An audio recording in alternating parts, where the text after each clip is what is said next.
کیا تمہیں یاد ہے ایک ایسا بھی مسلمان حکمران گزرا جس کی سلطنت میں سورج کبھی غروب نہ ہوتا تھا؟ کوئی دن کوئی سال نہ گزرتا جب کوئی ملک، شہر یا علاقہ فتح نہ ہوتا۔ وہ خود چٹائی پر سوتا، راتوں کو جاگ کر بیواؤں، یتیموں، مسکینوں کی خبر گیری کرتا۔ رتبہ ایسا تھا کہ رسول کے حکم دینے سے پہلے آنے والے حکم کو بھانپ جایا کرتا۔ شیطان جسے دیکھ کر راستہ بدل دیتا، جو یہی سارے پیدا ہونے سے لے کر موت تک کا آئین بتا گیا۔ عمر وہ ہیں جن کو آقا کریم صلی اللہ علیہ وآلہ وسلم نے مانگا تھا۔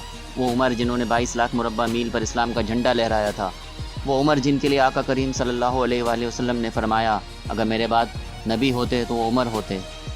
وہ عمر جن کی بہادری پر یہودی یہ کہنے پر مجبور ہو گئے کہ اگر عمر 10 برس اور حکومت کرتے تو پوری دنیا میں کریم آقا صلی اللہ علیہ وآلہ وسلم کا حکم نافذ فرما دیتے۔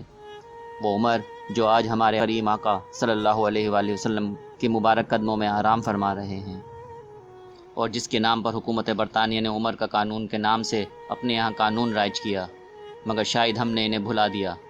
اللہ ہمیں عمر فاروق رضی اللہ تعالیٰ عنہ کی سیرت سے سبق لینے کی توفیق دے، آمین۔